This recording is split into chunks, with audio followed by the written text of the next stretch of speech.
What? This is the car with the lowest fuel consumption ever tested on Autogefühl. The car that has the lowest CO2 output on the market now without having a plug is the Toyota Aygo Cross. Now with the inbuilt hybrid system, one of the last models of Toyota that was missing the hybrid system, and now it's available for their smallest vehicle. A facelift with exterior changes, interior, and especially in driving, now with more power, yet at the same time lower consumption. They promise 3.7 liters on 100 kilometers. We'll find out how that looks like and also compare it to the outgoing model. Here already in front, everything you need to know with Thomas and Autogefühl in 4K, full screen, full length. Let's go. Here you can see this new lavender color. It looks very beautiful, and Leah already told me that would be the color that she would pick. Then here, new daytime running light. You can see it right here, modern structure, and a new front wagon, so to speak. New bumper, also more efficient, yet at the same time looks sportier. High gloss black here in the higher trim. There's now also the GR Sport model available for the very first time. That gets a black front hood as a contrast, a stiffer suspension, and also a different front bumper and so on. But here we picked the non-GR Sport model today because in the studio we had the GR Sport, and this one will be bought by more people. Actually, soon we do a side profile comparison to the outgoing model. Here 17 or 18-inch wheels. These are the larger 18-inch wheels, and a new suspension setup for all models. And then door closing sound already. Not too bad actually, but yeah, I mean, these are very light doors. But considering for that, actually quite nice, right? Only like this thing, Toyota has that from time to time, especially on the rear, that when you snatch them, it sounds a little bit like thin, so to speak. And then here, tail lamps vertical way, this typical Aygo Cross styling, and you indeed say Aygo Cross, although it says Aygo X, and the Corolla Cross says really Corolla Cross. Yeah, they still pronounce it Aygo Cross. That's just the way it is, basically. And here you can see all the way in this glass shape. That's very interesting. Here, this rear hatch. Soon more about the trunk. Now we get the HEF logo here for the inbuilt hybrid system. And we'll, of course, talk extensively about that. They've also improved a lot of things in detail with this vehicle. I soon show you in the Cutaway model how it is with a new noise dampening and so on. We'll also check out if we actually can feel that at higher speeds. Quickly look under the hood, because that's the important part. Here the front wagon is a little bit longer now. And then here we now have a 1.5 liter hybrid with 116 horsepower. Before it was 1 liter and 72 horsepower without the hybrid. 3-cylinder engine, and with the eCVT now, so it's not a real CVT, but combined in here into this hybrid drivetrain. Also here new dampening under the hood, for example. Oh, this is a, they say it's a prototype vehicle. I hope that's the case then here also for the dampening under the hood. But a lot of things are already finished. We'll also take a in detail interior tour and so on. And I measured the battery is 0.76 kilowatt hours. However, it's not about the capacity, it's more using it as a buffer and so on. And the top speed is 172 kilometers an hour. Rolling in electric mode is possible up to 130 kilometers an hour. But when you like accelerating, the engine will go on again. So this is more about like when you lift your 3 feet off the throttle or your foot off the throttle and then you roll, that you can still be in the electric mode. And it of course will switch here back and forth in city driving and so on. And interesting is that the weight was at about 1 ton. Now they add around 140 kilograms of weight, longer vehicle, hybrid and so on. However, it's still very light, and the acceleration figure is now at 9.2 seconds. And that is 6.3 seconds quicker than the outgoing model. That's a huge change, of course. The length now at 3.78 meters or 149 inches for the new model, but we got the old model here side to side because we will soon drive first the pre-facelift, also test it without the hybrid, to see the differences then to the hybrid model. And this length difference, it's like 8 centimeters or 3 inches, is just the front overhang. You can see here the body parts. I measured that. It's still the same in the body color, but then here, this is the front part. So you see here, this is where it is wider now, this 8 centimeters or 3 inches exactly in this part here in the front. is interesting, right? But I think overall, it looks visually better with the increased overhang, or what do you think? And here we have the new GR Sport version. Was not available before for the Aygo Cross, here with the black hood. So the only way you cannot get it two color, it would be when you have like a black exterior. Other than that, it's always the black hood. You cannot deselect it or something. And it also has this more aggressive front here with the honeycomb style front grille, sporty look with the GR badge, the different lower bumper. Also in the side profile, well, what can tell you, like contrast, and also that this one here gets a stiffer suspension. And this is here the soft top roof. It's not connected to the GR Sport. It's an option also for the non-GR Sport models, but this one happens to have one. And you can see here fabric on the outside, and from the inside I can open it. There we go, there's a button on top. And this is actually a pretty cool feature. I love that. You know, I'm a convertible lover.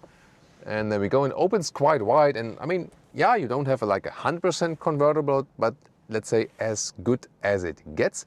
And the GR Sport, already a short preview on the interior, gets here microfiber seats. So it's microfiber on the interior and a special new leatherette on the exterior. And you'll soon see the difference then to the non-GR Sport interior. And here in the Cutaway model, we can see in depth what have they done, all the improvements, and also the new high voltage battery, 0.76 kilowatt hours. I calculated that from the data.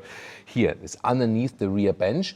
And the thing is that here the hip point stayed the same. So they say that you have the same headroom then because the hip point is the same. But here in the front, the inclination has changed. So before it was like, let's say like this, and due to the battery, now it went up like this.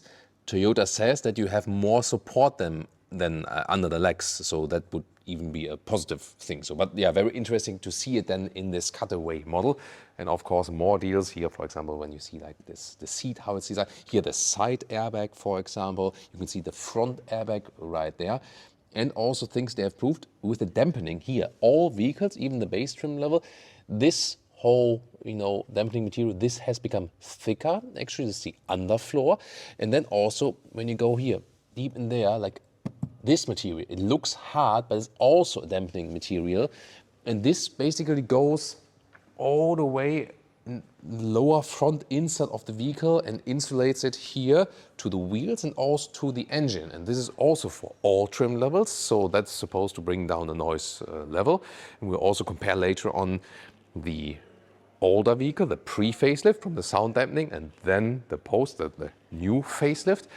And then also with the windows, when you have not the base trim, but picked a mid trim, so one step in the configurator, then the front windshield is also, better in the dampening. It's like an acoustic windshield, plus then also the side windows, which are not here at the moment. They are also then thicker than before. That is not for the base car. So once again, dampening in the lower part for all models, and the better insulated windows all around, except for the rear glass.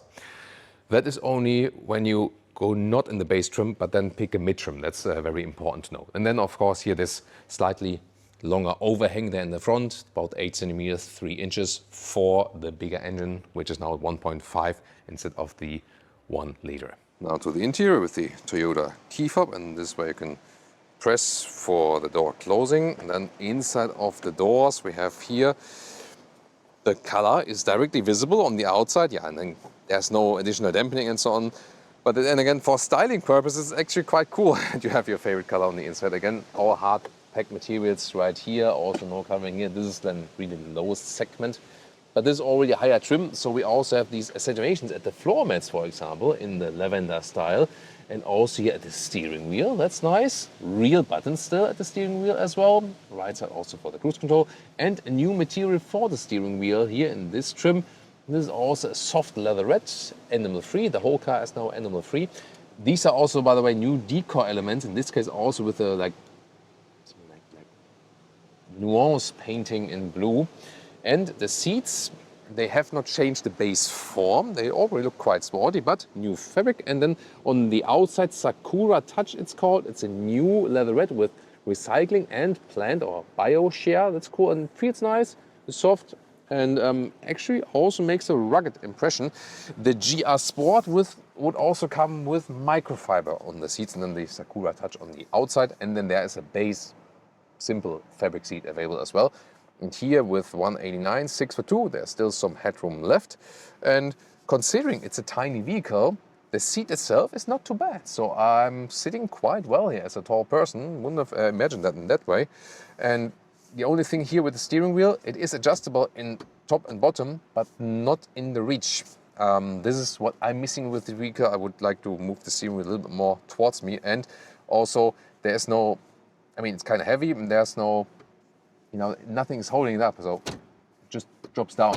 This is some elements where you can see where they still want to offer that car at a lower price. Now the general cockpit overview. General cockpit, here again with this round stress, but new infotainment systems, either 9-inch or here in the higher trims, the 10.5-inch, then it's a little bit larger even. And this is a visualization of the battery, but you can also connect Apple CarPlay and Auto and so on. Hard pack materials here everywhere. Glove box also just falls down. These are some of the cost savings, but don't be fooled, because the real important thing is that this vehicle here with the hybrid drivetrain, and we know it from Toyota, is usually very reliable. Can't say about the new model, but in general they have very good reliability figures and so on and so on. And yeah, the one thing is look and feel, but the other thing is like hardware reliability, which is usually very good with Toyota and Lexus. Then here again, the steering wheel from this perspective, as I said, this is a very nice material now. Also here, a high-grade leather red on the shifting stick. So for this eCVT, automatic gearbox, now standard always, drive mode, B mode also for more engine brake. Inductive charging pad, which is not ventilated though. 2 USB-C chargers now, that's new. Also better than for quicker recharging. Then real buttons for the heated seats, and they also stay in place. So when you restart the vehicle, it's still in the same place. 12-volt power supply. Also a new climate unit here in the lower part. So this has been redesigned. It had manual dials also before, but this is a little bit modernized, so to speak. Easy to reach that. They're placed kind of low, but still, since you can feel that, you can still look forward and change the temperature intuitively. I really like that. And you also still have a manual volume knob here, for example. In the middle part, you can switch the driving mode or predominantly here for the EV mode. But yeah, in most cases, you won't use it that much probably. Couples are not adaptive. And there's the middle console, and in this part in the middle console we could see that in the Cutaway model there is actually the ventilation, the cooling for the high voltage battery underneath the rear seats. Then the driver POV with updated 7-inch digital instruments. They can also see hybrid status and so on, and digital speed. Right side for the fuel status, and here for the infotainment now I've put on the Apple CarPlay. It's really large integration for that. Yeah, that's pretty cool. And the car menu itself, actually, I would always put it like this. This is the dark mode. I think it just looks cooler because the bright mode kind of looks a little bit cheap, so to speak. The dark mode blends more with the vehicle. And Leah tends to discover the features for you where you can turn off the speed chime, this EU law beeping, overspeeding by 1 kilometer, yeah, blah, blah, blah. And now introduced here for the first new Toyota model. It's right there. That's cool, right? That's cool. Easy solution, and also more new Toyota models will get that. Now to the rear seats, and I see all the comments incoming, marking the time code. Thomas in the rear seats, because now you can finally once again have fun at my expense. Very soon, maybe start at the inside of the door. Yeah, this is the typical thing here. No playing on the inside. The door is the door. Yet again, the positive thing about it is that you have the same body color exactly on the interior as well. You can take it also like this. All hard pack materials. This is of course then more for the cost savings. And this one is the famous Ausstellfenster. Listen and repeat. Ausstellfenster. This is the window that doesn't go down, but that goes out. The German lesson for today. And it's always... No, pull it, yeah. Yeah, there we go. That's it, yeah. I wasn't hard enough with the vehicle.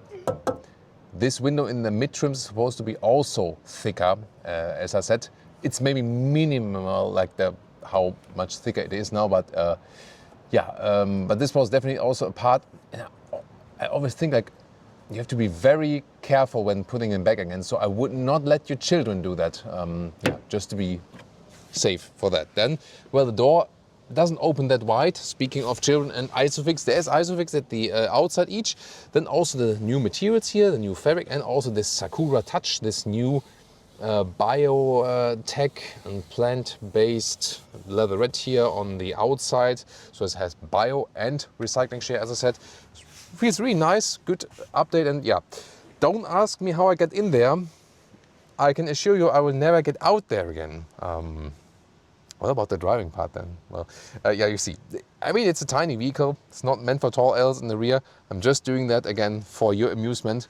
Headroom-wise, maybe like very closely, but yeah, just that you get like an understanding of how much space or not space there is. But again, the wheelbase has not been increased. It's the same, and that's why also same legroom here. However, as I said initially here, the inclination of the bench is higher here now because of the hybrid battery. And yeah, I mean, this is actually not such a bad thing. I think that's okay because, you know, it maybe takes a little bit weight off, you know, here. And so, yeah, but that's not the main problem. Now about the trunk or the boot, which is at 230 liters. You can see the trolley also fits in like this. And then we have this rather loose covering here. Yeah, and that is pro and con. So on the one hand, you see like it's wobbly and so on, but then again, it also adapts to the stuff underneath. So yeah, this is pro and con, and you can also easily remove that.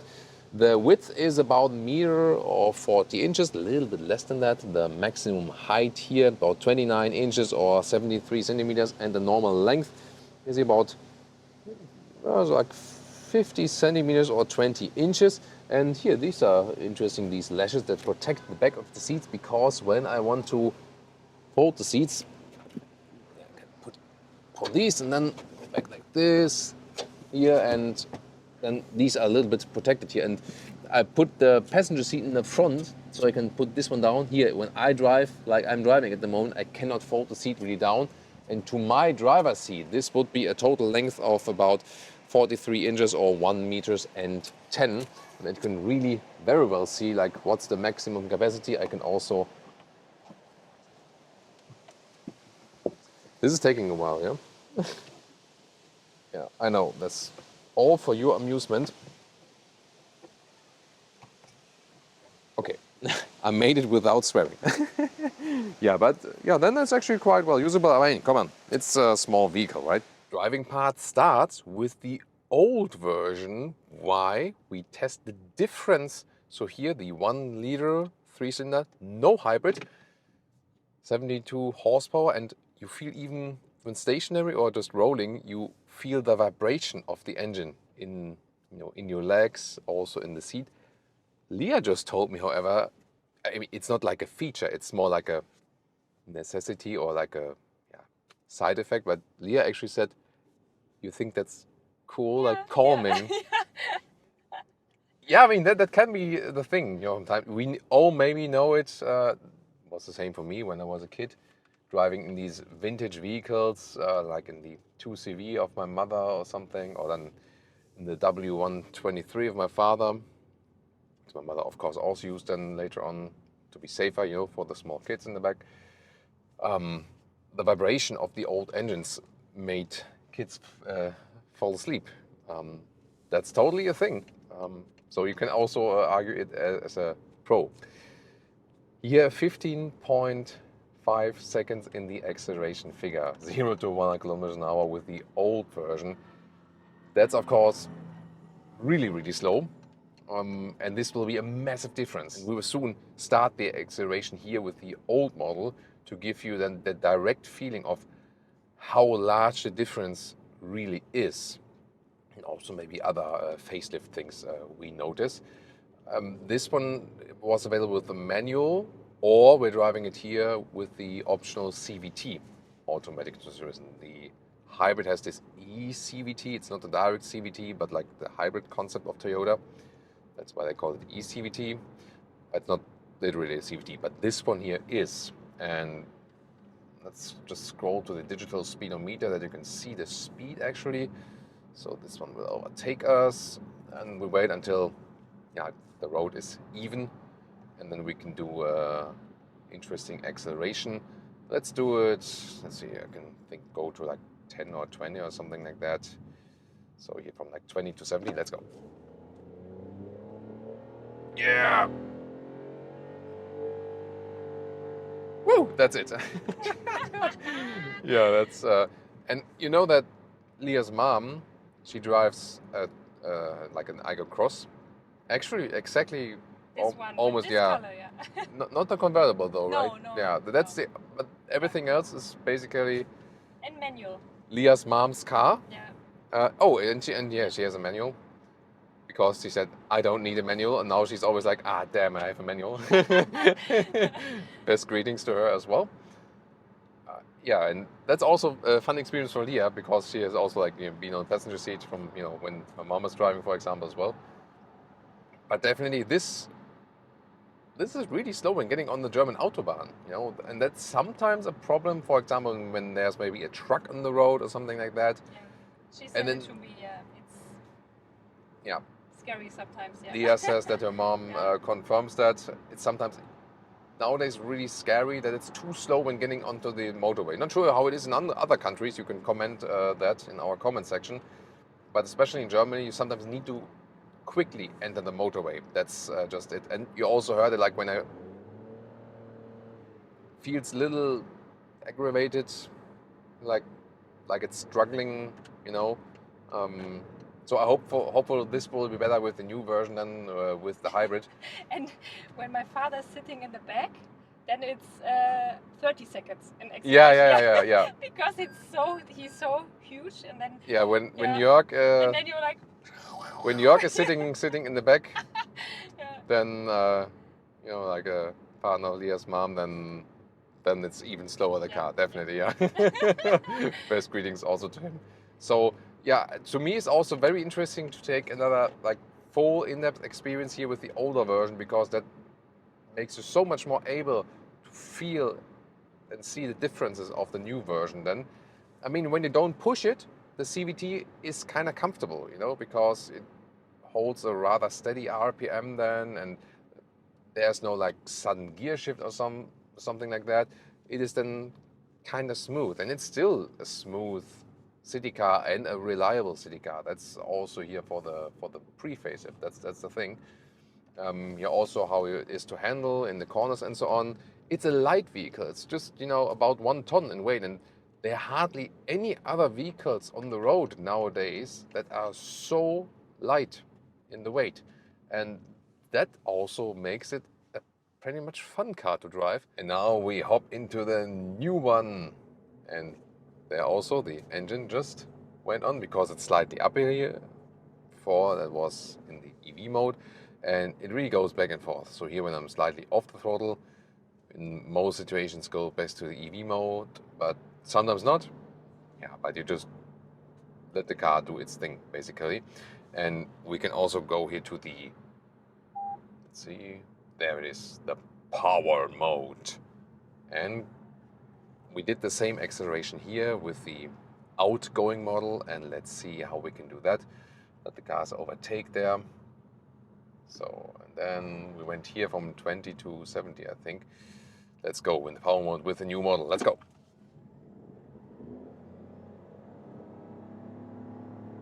Plop, that's it. That was 20 to 70. Yeah, that's a massive difference. And the engine didn't feel that annoyed, that stressed, right? So we have, of course, the combustion engine and also the electric motor then, and it's way more silent, definitely. Even when it's not in the EV mode, it's more silent. And also go back to the normal eco mode. Start the EV mode was on again. Now the engine is on again, so really switches back and forth. It's indeed more relaxing to drive with this engine. You have more power reserves when you have this situation. You suddenly need to get on the motorway, maybe in front of a truck or something like that. Also feels more high class with this new steering wheel material. That is, to me, that makes a lot of difference in driving, I have to say. It really feels more premium this is what you're holding on to the whole time. So At least in the high trim model here, we got that, and that's a good feeling to have. Still very agile. It still feels light. Yes, it's 140 kilograms heavier now due to the hybrid system, but it still feels like a very light car to handle. And that's, of course, still a good thing. And we'll also keep you updated with more consumption test data from the previous model and also the new model here with the hybrid very soon. We'll also now head to the German Autobahn, see more about acceleration and also about the noise installation, especially at higher speeds. You know that in the initial driving part with the outgoing model, we weren't that excited about the noise level, so to speak. We're here at 80 kilometers an hour, like 50 miles an hour. Could already be better, right? Yeah, I think it is already sure, better, yeah. It's better. Yeah. So with the insulation and so on here, of course all windows are up. There we go. Oh, nice handling in the corner here. It's actually fun to drive. That's what I like, you know. Yeah. Yeah. Good. Really, is it? Interesting point from Leah that she feels as a passenger even. I mean, I even didn't feel it, but she said it's more stable on the road. And they did the suspension rework, and the center of gravity is 4 centimeters lower than before. Maybe And that's the thing. Yeah. that might be something that Leah is feeling. Very, very interesting. Yeah, well, obviously something, because Leah sometimes said when she was driving with her mom, she felt a little bit afraid in this vehicle. And it was not only about her mom, you know. Also maybe about because the car is like, it's small, it's loud, and maybe it's shaking and so on. But here now, more elaborated, more settled on the road, lower center of gravity, more silent from the noise deadening, and this really lifts the car together, of course, with the power output. Here now, for example, I'm in the EV mode. Not sure if you can see it on that camera, but that's why I'm telling you always. And now the engine went on, but still, I hardly hear it. I can just see that the engine is on. That you can really hear it is more at lower speeds because of the new noise deadening also from the cabin to the engine. That's why you don't notice it that much. That's, of course, again, a good thing. It will still not be the most silent vehicle, that's for sure, not in that price segment, but you feel that there is a step forward. But the main difference, of course, about the acceleration, and that you have the more refined hybrid drivetrain than here now. Let's see if we can do one more acceleration when the speed limit is lifted here then. And now some quicker driving, 90 to 120. Let's go. Still something coming. But that's it. That was 90 to 120 kilometers an hour. And even in these areas, there's still acceleration possible. And this is a huge difference to the outgoing model, because especially when you were already at speed, there was hardly anything you could still do. And then here at, let's see, noise at 100 kilometers an hour, that's a huge difference, right? Yeah. And I mean, at 100 kilometers an hour, it was very loud already in the outgoing model. Let's see, 120. Yeah, I think the weakest point is not anymore the rear window, but maybe like the transition here. There's like a slight wind noise, but it's definitely way better than in the outgoing model. And yeah, indeed, the rear window must have been a little bit thicker now from the glass, because that's not the loudest point anymore. So very interesting. So we have better noise insulation, way more power from that engine, more elaborated materials here, especially in the higher trim. So it lifts the car up, definitely. Yeah, you will still have like more when you go like for Yaris or Corolla and so on. But still, it's good what they could get out of this vehicle here with this facelift here already. And now some city driving. This is, of course, maybe even more important for this vehicle here. And at these lower speeds, we are also on the motorway now, so we have some battery in as well. Also check the different statistics here. Yeah, we're in the EV mode now, as you can maybe hear, and this of course accounts even more for this more silent atmosphere in this vehicle, and especially if you have this stop and go stuff. Next traffic light, then you can regain some energy into the battery, and you are already in the EV mode before you come to the stop at the traffic light, you know. And that's why also all the Uber drivers and taxi drivers are using the Corolla Estates. Is it the, or is it I think Corolla Estates it is, right? Yeah. This hybrid drivetrain also totally makes sense for taxi driving and so on. Also keeping the consumption low at the moment, also like low emission in the city. That's of course also another aspect, and still in the EV mode. And I'm wondering, like, here in the city we won't exceed 2 high speeds, but yeah, now for example the engine went on because I was slightly more on the throttle, going now towards 50 kilometers an hour.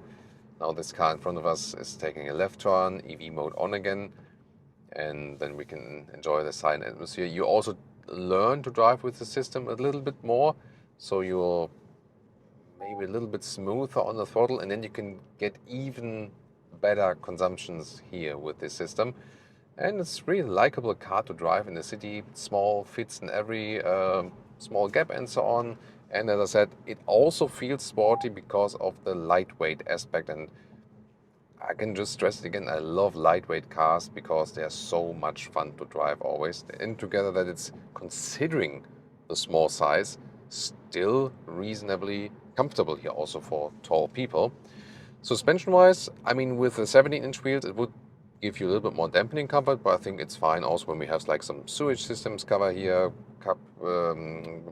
potholes. 18-inch wheels with that normal suspension here, I think fine suspension setup in this new setup with the lower center of gravity. Told you that before.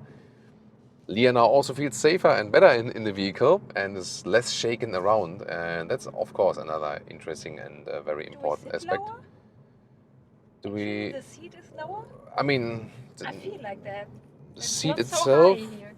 And more space to the. It's good. I mean, the seat itself should not be lower, but I mean, there's more weight to the vehicle, and Maybe they it's said lower center of gravity, so I think the overall car might be lower than for that. Yeah, that's also interesting. Of course, they still suggest cross or something with these wheel arches, but yeah, I mean, let's be honest, it's not an SUV, but it also doesn't have to be one. You know, maybe not even a crossover. It's a small vehicle, but it does what it's supposed to do. That's driving very well and smooth here in the city, even more so now with the hybrid drivetrain. And since it is a city vehicle, I think this hybrid drivetrain combination fits especially well. And indeed, as I said initially as a small spoiler, this is really the lowest fuel consumption ever we had for a car here at Autobahn Fuel. Of course, not a plug-in hybrid or something, because that's not realistic, but for a vehicle with a combustion engine, in this case then here an inbuilt hybrid. And we were scoring now 3.4 liters on 100 kilometers. That's 70 mpg US, more than 80 mpg UK. That's crazy. And that was a mix of motorway 120, motorway 100, motorway 80, countryside road 70, city 50, but city traffic 30 and so on. So a good realistic mix indeed, and this is crazy.